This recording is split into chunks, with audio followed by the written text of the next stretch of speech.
नमस्कार, कैसे हैं आप लोग। उम्मीद करता हूं कि आप लोग बहुत बेहतर होंगे। एसएससी सीपीओ 2024 वाले जो एस्पिरेंट हैं उनके लिए बहुत बड़ी अपडेट है। अपडेट आपके लिए यह है कि टियर 1 का जो आपका रिजल्ट है वो बहुत जल्द आने वाला है। अब ऐसा मैं क्यों कह रहा हूं इसके बारे में बात करेंगे। उसके अलावा कब तक आपका रिजल्ट आ सकता है इस पॉइंट पे भी इस वीडियो में हम लोग बात करने वाले हैं। उसके अलावा आपका जो फिजिकल का एग्जाम है वो कब तक हो सकता है। उसके अलावा फिजिकल का एग्जाम होने के बाद उसका जो रिजल्ट है वो कितने टाइम ड्यूरेशन तक आ जाएगा।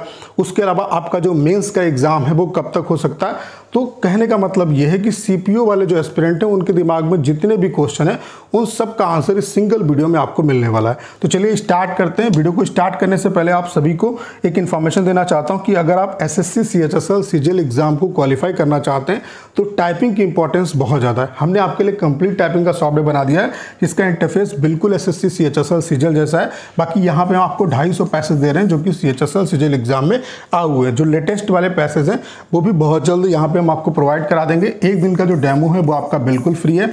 मैं आप सभी से जरूर कहूँगा एक बार डेमो जो दीजिएगा। डेमो का लिंक डिस्क्रिप्शन और कमेंट बॉक्स में पिन किया हुआ है, वहाँ से आप डेमो दे सकते हैं और अगर आप डेमो से सेटिस्फाई होते हैं तो अपना जो बेस्ट प्लान है वो परचेज कर सकते हैं। तो चलिए स्टार्ट करते हैं। यहाँ पे हम 2023 के एग्जाम्पल से समझते हैं कि 2023 में जो प्रोसेस हुए थे वो कितने टाइम ड्यूरेशन के बाद हुए थे और वहाँ से चीज़ें आपको अच्छे तरीके से समझ में आ जाएंगी। अगर हम 2023 की बात करें तो 2023 का टियर 1 का जो एग्ज़ाम हुआ था वो 3 तारीख से लेकर के 5 तारीख तक हुआ था, यानी कि 3 अक्टूबर से 5 अक्टूबर तक आपका एग्जाम चला। आंसर की आपकी 7 अक्टूबर को आ गई थी, यानी कि 2 दिन के बाद आ गई थी यहाँ पे। उसके अलावा जो रिजल्ट यहाँ पे आया था वो 25 अक्टूबर को आया था, यानी कि जिस दिन आपका एग्जाम ओवर हुआ उसके जस्ट 20 दिन के बाद यहाँ पे टियर 1 का जो रिजल्ट है वो पब्लिश कर दिया गया। 2023 में प्रोसेस काफ़ी फास्ट वर्क किया था, चाहे आप सीपीओ का एग्जाम्पल ले लो, सीएचएसएल का ले लो, सीजीएल का ले लो या एमटीएस का ले लो, सभी में प्रोसेस जो है वो काफ़ी फास्ट काम किया है। ठीक है। उसके अलावा अगर हम बात करें कि फिजिकल यहाँ पे कब हुआ था तो 14 नवंबर को यहाँ पे फिजिकल करा लिया गया था, यानी कि जिस दिन रिजल्ट आया उसके बाद लगभग 20 दिन का आपको टाइम मिला, यानी कि 20 दिन के बाद आपका फिजिकल करा लिया गया। यानी कि रिजल्ट आने के बाद आपको बहुत ज़्यादा टाइम नहीं मिलेगा, मैक्स से मैक्स 1 महीना आपको मिल सकता है फिजिकल के लिए। ठीक है। बाकी कट ऑफ कितनी की जा सकती है, किन बच्चों को फिजिकल की प्रिपरेशन करनी चाहिए, उसके रिगार्डिंग मैंने डिटेल में वीडियो डाल दिया। अगर आपने उस वीडियो को नहीं देखा तो जाके उस वीडियो को भी चैनल पे जाके आप देख सकते हैं। ठीक है।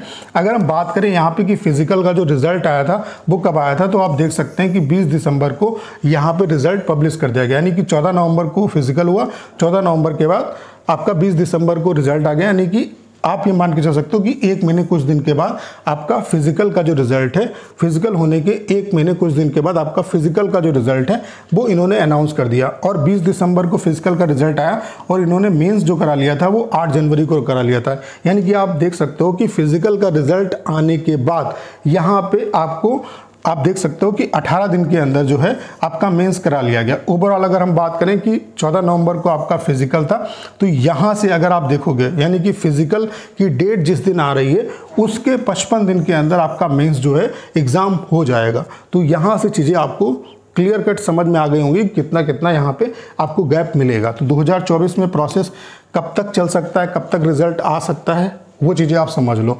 यहाँ पे अगर हम बात करें कि टियर 1 का जो एग्ज़ाम हुआ है वो आपका 27 जून से लेकर के 29 जून तक एग्ज़ाम हुआ है। आंसर की यहाँ पे 5 जुलाई को आई है। अगर हम रिजल्ट की बात करें तो यहाँ पे आप देख सकते हो 2023 में 20 दिन के बाद रिजल्ट आया था। तो हम मान लेते हैं कि 1 महीने ज़्यादा 1 महीने यहाँ पे लगेगा।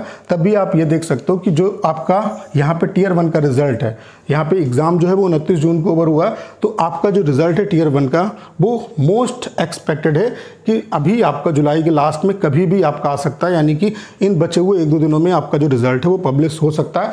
बहुत ज़्यादा अगर डिले करेंगे तो आप ये मान के चलो कि अगस्त के फर्स्ट वीक तक किसी भी कंडीशन में आपका जो रिजल्ट है वो आ जाएगा। अब जितना डिले आपका रिजल्ट होगा उतना ही फिजिकल के लिए आपको टाइम मिल जाएगा, लेकिन इसमें बहुत ज़्यादा डिले नहीं होगा। सीपीओ में प्रोसेस थोड़ा सा फास्ट वर्क करता है। तो आप ये मान के चल सकते हो कि जुलाई में आपका रिजल्ट आने की संभावना बहुत ज़्यादा, ये जो बचे हुए दिन हैं इनमें आपका रिजल्ट आ सकता है। इन केस अगर जुलाई में नहीं आता है तो अगस्त के फर्स्ट वीक में किसी भी कंडीशन में आपका रिजल्ट आ जाएगा। अगर हम फिजिकल की बात करें तो अगर अगस्त के फर्स्ट वीक में भी रिजल्ट आता है तब भी आप ये मान के चलो कि अगस्त लास्ट तक आपका जो फिजिकल का एग्जाम है वो करा लिया जाएगा। फिजिकल के लिए रिजल्ट आने के बाद फिजिकल के लिए बहुत ज़्यादा आपको टाइम नहीं मिलेगा। 20 दिन के अंदर, 20 से 25 दिन के अंदर आपका जो फिजिकल का एग्जाम है वो करा लिया जाएगा किसी भी कंडीशन में।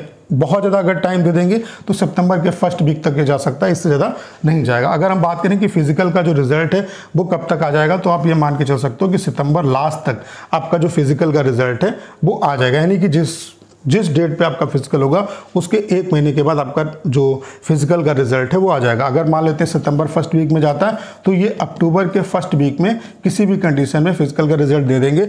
और उसके बाद आप देख रहे हो कि यहाँ पे 2023 में कि फिजिकल का रिजल्ट आने के बाद आपको 18 दिन का टाइम दिया, यानी कि आपका जो मेंस का एग्जाम है वो किसी भी कंडीशन में अक्टूबर मंथ में आपका हो जाएगा। तो अब आप खुद आइडिया लगा लो कि आपके पास मेंस के लिए कितना टाइम है। अगर आप कट ऑफ जो मैंने आपको बताई थी उस लाइन में अगर आप आ रहे हो, राइट स्कोर आपका अगर उसके हिसाब से बनना है तो मेंस की प्रिपरेशन अभी करो, तभी कहीं ना कहीं यहाँ पे सिलेक्शन आपका हो पाएगा, क्योंकि ओवरऑल जो मेरिट बनेगी वो आपकी 400 में बनेगी। तो उम्मीद करता हूँ कि आपके जितने भी डाउट हैं वो क्लियर हो पाए होंगे, जितने भी क्वेश्चन आपके दिमाग में थे उन सब का आंसर आपको मिल पाया होगा। आपको करना क्या है, इस वीडियो को 10 शेयर करना है। उसके अलावा अगर आप CHSL CGL एग्जाम की प्रिपरेशन कर रहे हैं तो टाइपिंग जो है वो साथ साथ करते रहो, क्योंकि ये टाइपिंग आपका पीछा नहीं छोड़ेगी, क्योंकि यहाँ पे टाइपिंग क्वालिफाई करना बहुत ज़रूरी है। और टाइपिंग ऐसे इंटरफेस पे करो जो बिल्कुल SSC CHSL CGL जैसा हो। तो हमने आपके लिए कंप्लीट टाइपिंग का सॉफ्टवेयर बना दिया जिसका इंटरफेस बिल्कुल SSC CHSL CGL जैसा है। बाकी यहाँ पे हम आपको 250 पैसे दे रहे हैं जो कि CHSL CGL एग्जाम में आए हुए हैं। बाकी लेटेस्ट वाले जो पैसेज हैं वो बहुत जल्द यहाँ पे हम आपको प्रोवाइड करा देंगे। 1 दिन का जो डेमो है वो आपका बिल्कुल फ्री है। मैं आप सभी से जरूर कहूँगा एक बार डेमो जो दीजिएगा। डेमो का लिंक डिस्क्रिप्शन और कमेंट बॉक्स में पिन किया हुआ है, वहाँ से आप डेमो दे सकते हैं। और अगर आप डेमो से सेटिस्फाई होते हैं तो अपना जो बेस्ट प्लान है वो परचेज कर सकते हैं। उम्मीद करता हूँ सारी जानकारी आप बहुत अच्छे तरीके से समझ पाए होंगे। करना क्या, इस वीडियो को 10 शेयर करना है। उसके अलावा अगर आप चैनल पर नए हैं और आपने अभी तक इसे सब्सक्राइब नहीं किया है तो प्लीज़ चैनल को सब्सक्राइब करना मत भूलिएगा।